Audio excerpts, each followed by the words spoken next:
July 9th, 1899, Volume 2. Jesus shares his pains with the soul in order to continue his passion. This morning Jesus wanted to renew in me the pains of the crucifixion. First, he transported me outside of myself up on a mountain, and then he asked me whether I wanted to be crucified. And yes, my Jesus, I yearn for nothing but the cross. As I was saying this, a huge cross appeared.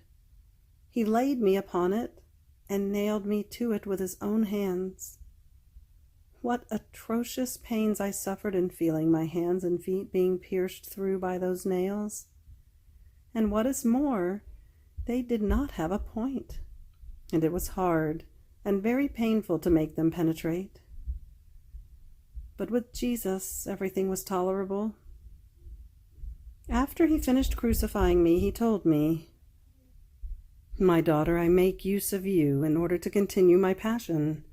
Since my glorified body can no longer be capable of suffering, by coming into you, I make use of your body, just as I used mine during my mortal life, to be able to continue and to suffer my passion, and therefore to be able to offer you as living victim of reparation and propitiation before divine justice." After this, heaven seemed to open, and a multitude of saints came down, all armed with swords. A voice like thunder came out from within that multitude, saying, "We come to defend the justice of God, and to take revenge on men who have so much abused his mercy."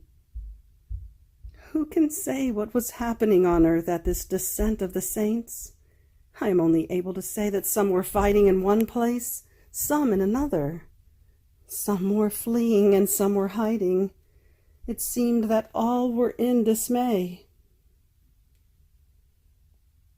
July 9th, 1900, Volume 3. To live not only for God, but in God. I continue in the same state, and maybe even worse. And if sometimes he makes himself seen, it is like shadow and flashes, and almost always in silence.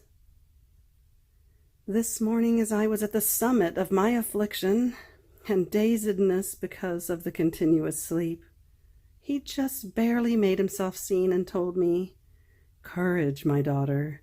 The soul who is truly mine must live not only for God, but in God. You try to live in me, for in me you will find the receptacle of all virtues, and strolling in their midst, you will nourish yourself with their fragrance, so much so as to become replete. And you yourself will do nothing but give off light and celestial fragrance, because to live in me is true virtue, and it has the virtue of giving to the soul the same shape as the divine person in whom she dwells, and of transforming her into the very divine virtues with which she nourishes herself." After this he disappeared like a flash, and running after that flash, my soul found herself outside of myself. But he had already escaped, and it was not given to me to find him, while I received the bitterness of seeing a terrible hail which had caused a great devastation, and bolts of lightning as if they had produced fires, and other things which had been prepared. Having seen this, I found myself inside myself, more afflicted than before. July 9th, 1915, Volume 11. One who really does the divine will is in the same condition as the humanity of Jesus, before God and creatures. Finding myself in my usual state, I was feeling very bad, and my always adorable Jesus, moved to compassion for my poor state, came for a little while. Kissing me, he told me, "Poor daughter, do not fear. I do not leave you, nor can I leave you. It is my magnet that works powerfully on me, attracting me toward you with such violence that I cannot resist. It takes too much to be free of one who does my will. I should get rid of myself, which is not possible." Then he added, Daughter, one who really does my will is put in the same condition as my humanity. I was man and God. As God, I contained within me all the happiness, beatitudes, beauty, and all the goods that I possess. On one hand, my humanity participated in the joy of my divinity, and therefore my soul was blissful, happy, and its beatific vision never escaped it. On the other hand, my humanity had loaded upon itself the satisfaction on the part of creatures before divine justice. It was tormented by the clear sight of all the sins, and having to take them upon itself in order to repair for them, it felt the horror of each sin with its own special torment. Therefore I felt joy and pain at the same time, love on the part of my divinity, cold on the part of creatures, sanctity on one side, and sin on the other. Nothing the creature did could escape me, no matter how tiny. Now my humanity is no longer capable of suffering. Therefore I live in one who does my will. She serves as my humanity. So on the one hand, the soul feels love, peace, firmness in good, fortitude, and so on. On the other hand, coldness, bother, tiredness, and so forth. If the soul remains completely in my will and takes these things not as her own things, but as the things that I suffer, she will not lose heart. She will sympathize with me and will have the honor of sharing my pains, since she is nothing other than a veil which covers me. She will feel nothing but the annoyance of pricks and coldness, while they will come thickly into me, into my heart. July 9th, 1918, Volume 12. One who lives in the divine will lives within the font of the love of Jesus. Continuing in my usual state, my sweet Jesus came and told me, "My daughter, I am all love. I am like a font which contains nothing but love, and everything that might enter into this font loses its qualities and becomes love. Therefore justice, wisdom, goodness, fortitude, and so forth are nothing other than love in me. But who directs this font, this love, and everything else? My will. My will dominates, rules, orders. So all my qualities carry the mark of my volition, the life of my will, and wherever they find my will, they make feast. Where they don't, saddened they withdraw. Now, my daughter, one who lets himself be dominated by my will, and who lives in my volition, lives within my very font, being almost inseparable from me, and everything in him turns into love. Therefore his thoughts are love. Love is his word, heartbeat, action, step, everything. It is always daylight for him. But if he moves from my will, it is always night for him. And all that is human, miseries, passions, weaknesses, come out into the field and do their own crafting on him. But what a crafting! A work to be wept over. July 9th, 1925, Volume 17, Laments of the Soul to Jesus. How the cross is the knocking of God and the knocking of the soul. I felt I could no longer be without my sweet Jesus. For many days I had to long for his return, but in vain. I would say to him from my heart, "My love, come back to your little daughter. Don't you see I cannot take it any more? Ah, to what a hard martyrdom you expose my poor existence by depriving me of you." And tired and exhausted, I would abandon myself in his most holy will. Now, while I was in this state, I was reading, and I felt someone stretching out his arms around my neck. My mind became drowsy, and I found myself clasped in the arms of Jesus, all concealed and hidden in him. I wanted to tell him of my sorrow, but he gave me no time to do it. Then Jesus spoke, telling me, "My daughter, don't you want to convince yourself that when my justice, out of a just reason, wants to chastise the peoples, I am forced to hide from you? You are nothing other than a little particle which binds all the other particles of the creatures and keeps them in a familiar relationship with you, and as though in feast. So wanting to strike the other particles which are bound to you, my justice finds itself in a contrast and feels refrained from striking.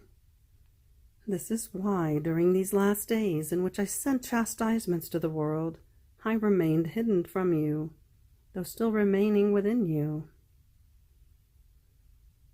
Now, as he was saying this, I found myself outside of myself, and he showed me that in various points of the earth there had been, somewhere earthquakes, somewhere grave fires with death of peoples, and somewhere else other troubles, and it seemed that more grave evils would follow. I was frightened, and I prayed. Then my adorable Jesus came back, and before him I saw myself very ugly, as though withered. And I said to him, "My life and my all, look at me. How ugly I have become. How am I about to wither? Ah, how I change without you. Your privation makes me lose the freshness and the beauty which is in your grace, and I feel like I am under a burning sun, which, draining me of all vital humors, makes me wither and be consumed." Then Jesus made me suffer a little bit together with him. That suffering turned into celestial dew upon my soul, which restored the vital humors in me. And taking my poor soul in his hands, he added, "Poor daughter of mine, do not fear. If my privation made you wither, my return will give you back freshness, beauty, color, and all of my features.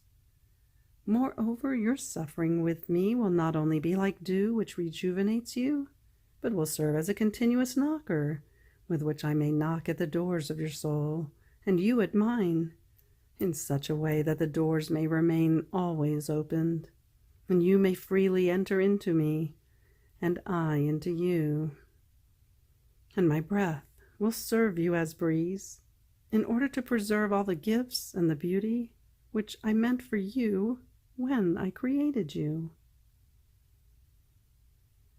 While he was saying this, he blew very intensely upon me, and squeezing me to himself, he disappeared. July 9th, 1930, Volume 28, Value of the Human Will when it enters into the Divine.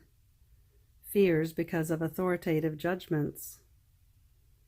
Answers of Jesus and his teachings.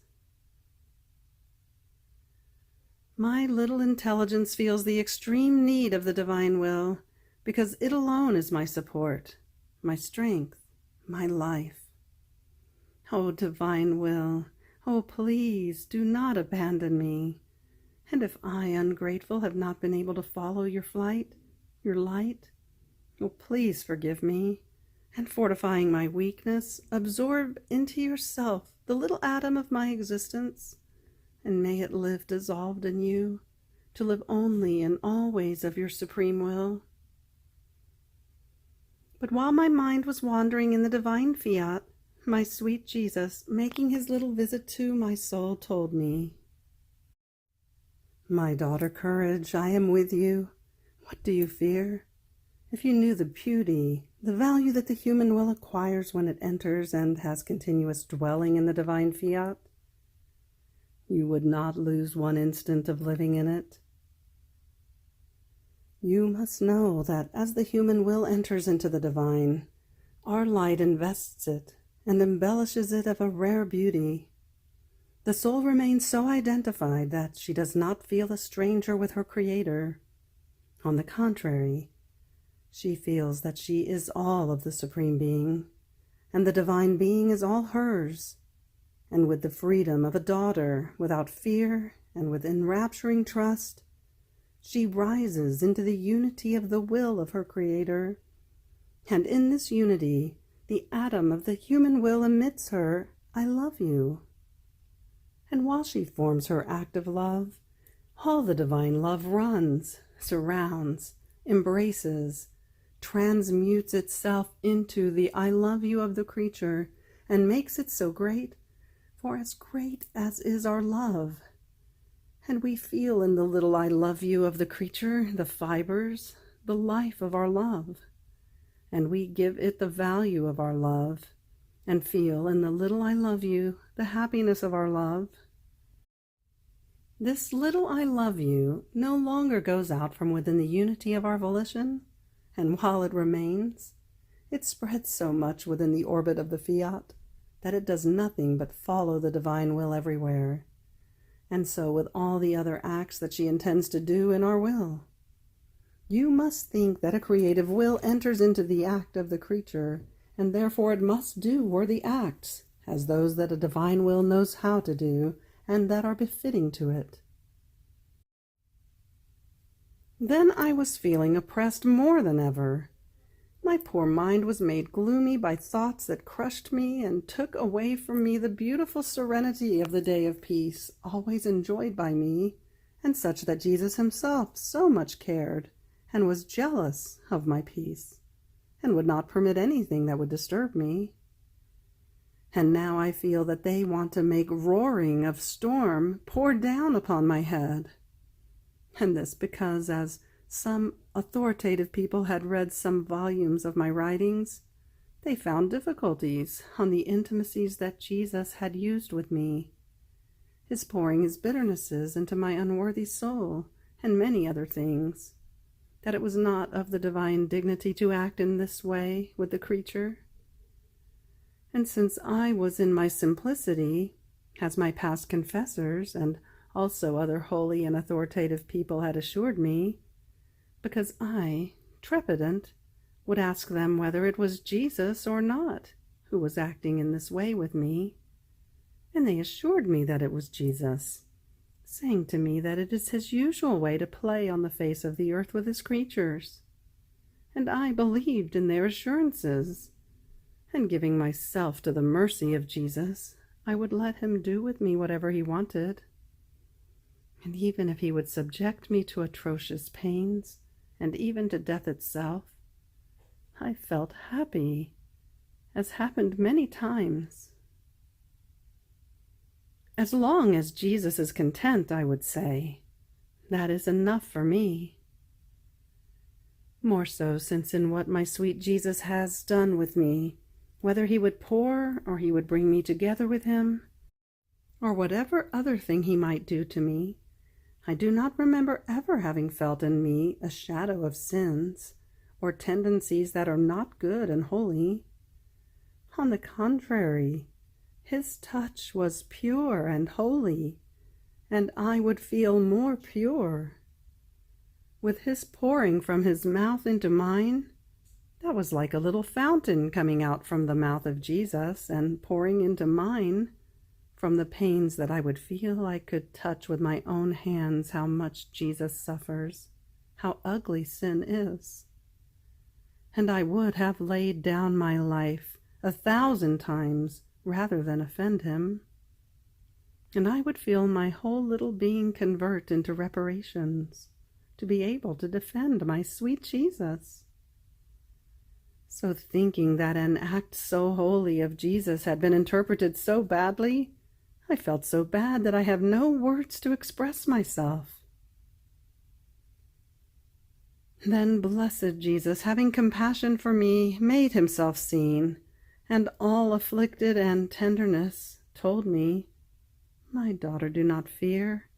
My way of acting is always pure and holy, whatever it might be, even if it should appear strange to creatures. In fact, all the sanctity is not in the external act of the way of acting, but is from the font of the internal sanctity from which it comes, and from the fruits that my way of acting produces. If the fruits are holy, why want to judge my way? So I liked it, and therefore I did it. It is from the fruits that the tree is known, whether it is good, mediocre, or bad. And I am greatly disappointed that instead of looking at the fruits, they judged the cortex of the tree, and maybe not even the substance and the life of the same tree. Poor ones, what can they comprehend by looking at the cortex of my ways without descending to the fruits that I have produced? They will remain more in the dark, and they can incur the disgrace of the Pharisees, who, looking in me at the cortex of my works and words, not at the substance of the fruits of my life, remained blind and ended up giving me death. And besides, is this the way to make a judgment without imploring the author and giver of lights and consulting her whom they judge with such ease? And then what wrongs did I do? And what is it that you received as I would pour from my mouth into yours, the little fountain that came out from the fount of bitternesses, and that creatures give me? I did not pour sin into you, but a part of its effects. And this is why you felt the intensity of the bitternesses, the nausea, how ugly sin is. And you, in feeling these effects, abhorred sin and comprehended how much your Jesus suffers, transmuting your being, and even each drop of your blood into reparations for your Jesus. Ah, you would not have loved so much to suffer in order to repair me, had you not felt within you the effects of sin, and how much your Jesus suffers in being offended. But they might question why I was doing it from the mouth. I could do it differently. That is the way I like it.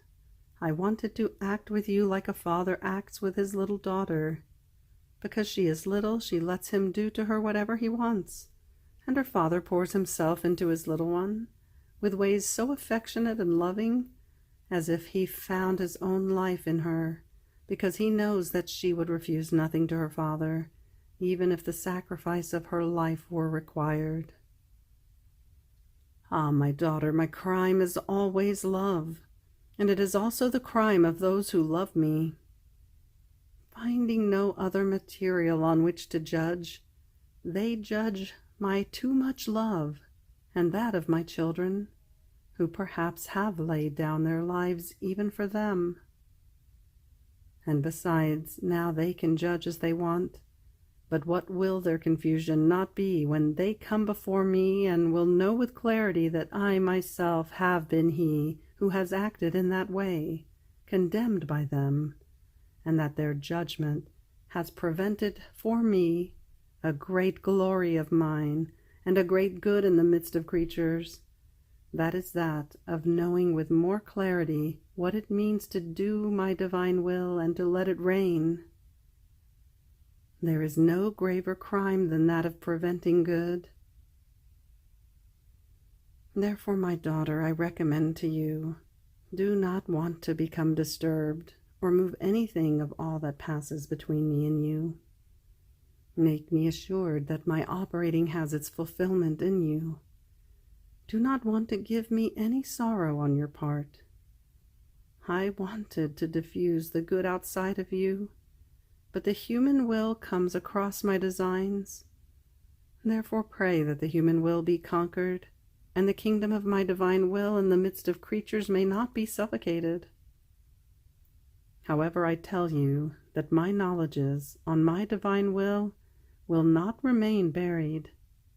They are part of my divine life, and as life are not subject to dying.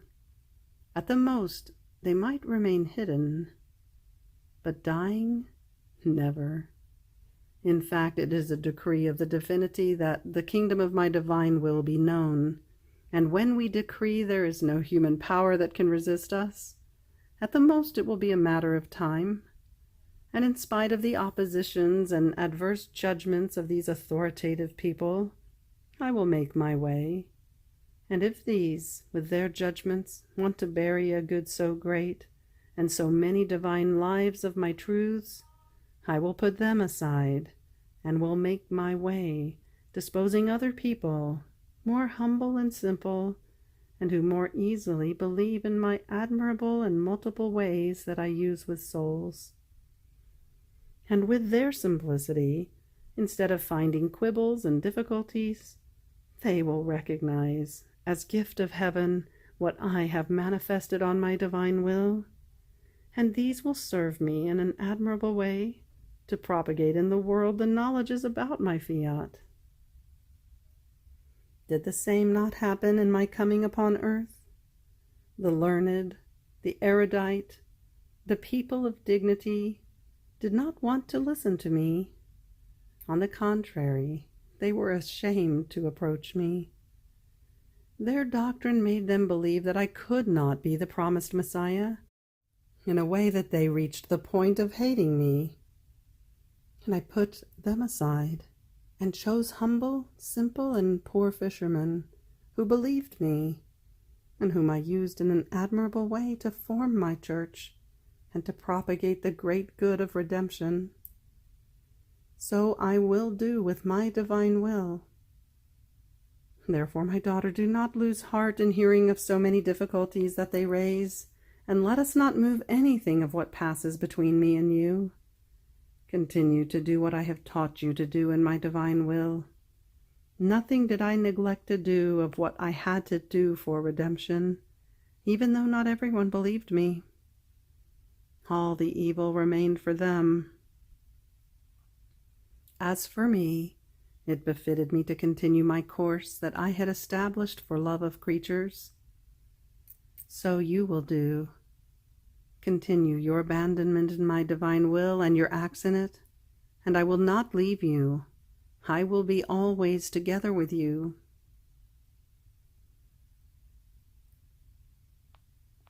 July 9th, 1932, Volume 30. Hunger that the divine will produces. Life imprisonment of love. How God forms the persecution of love to the creature.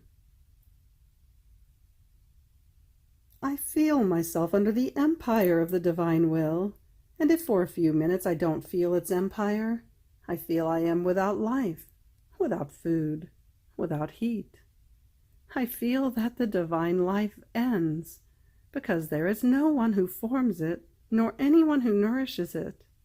And in my sorrow I keep repeating, Jesus, help me. Without your volition I die of hunger. Oh, please make me feel its sweet empire, so that nourishing me, your life may live in me, and I may live of you. And my beloved Jesus, having pity on me, all love and tenderness, clasped me in his arms and told me, my little daughter of my volition, courage, do not lose heart. The divine life, formed and nourished by my volition, cannot die. And if you feel the hunger, it is rather that you don't always hear my speaking on other wonders and novelties that my will possesses. This interrupted speaking of mine makes you feel hungry for the ever-new nourishment which it possesses. But this prepares you to receive the new nourishment of its knowledges, to make you grow and be nourished only of divine volition. Nor would you submit to taking any other food. It would be disgusting to you, and you would content yourself with dying of hunger, because one who has savored it many times cannot adapt to taking other nourishments. However, this hunger is also a fortune, because it can serve you as an outlet into the celestial fatherland, and you must know that the only nourishment of these divine regions is the new act, never interrupted, of my divine will. This nourishment that possesses all tastes, all delights, is the daily food, and of all instants of the celestial Jerusalem. And besides, to feel the hunger says life, not death. Therefore wait with unconquered patience for the nourishment of my will that will repay you for the hunger suffered with such abundance that you will not be able to take it all. And I, interrupting the speaking of Jesus, said, "My love, my heart bleeds in telling you this. To me, rather, it seems that you no longer have that continued love for me that would make you always speak, and giving me many new enchanting surprises of your being and of your volition. I would feel and touch with my own hand your love palpitating for me, so much so that I was forced to say how much Jesus loves me. Now, because of this interrupted speaking of yours, it seems to me that I am not always loved by you. And to pass from a continuous love to an interrupted love is the harshest of torments. And I keep repeating, I am not loved. I am not loved by he whom I so much love." And Jesus, interrupting my speaking, added, "My daughter, what are you saying? You must know that when the creature loves us, if we did not love her, we would act against the nature of our divine being. To be loved and not to love is not of the Supreme Being, and if this could be, and we were capable of pain, the love of the creature would put us into a life imprisonment of torments, and would become our persecutor. Nor would it give us peace until, fused together, the love of one and of the other would kiss and rest together. Ah, you do not know what it means to love and not to be loved by him or her whom one loves. All the pain, the restlessness, is carried by the one who does not love, because the one who loves is at his place and fulfills the most sacrosanct of duties. In such state is our divine being, because we love too much, and man does not love us. Our love persecutes him whom we love. It puts him into life imprisonment. It torments him. It gives him no peace. Restlessness is the sure sign that the creature has been taken aim at by our love that wants to win the love of the creature by dint of persecution. Therefore calm yourself.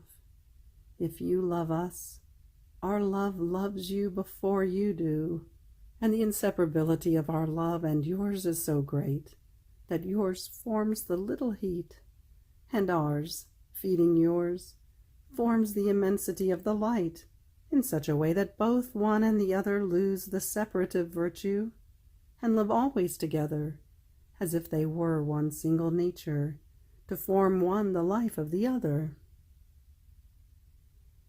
Therefore, if my speaking is not continuous, this does not mean broken love. No, it would be interrupted if you did not feel like wanting to do my will even at the cost of your life. This would be no longer having it in your power. And if my goodness has reached such extent as to give it in your power, this assures you that my love for you is continuous. In fact, you must know that one who does and lives in my divine volition is nothing other than the operating life of God himself in the creature. Our love for one who lets herself be dominated by our divine volition is so great as to make itself her sweet prisoner. It restricts itself, it makes itself small, and takes a most great delight to love and to operate in her soul.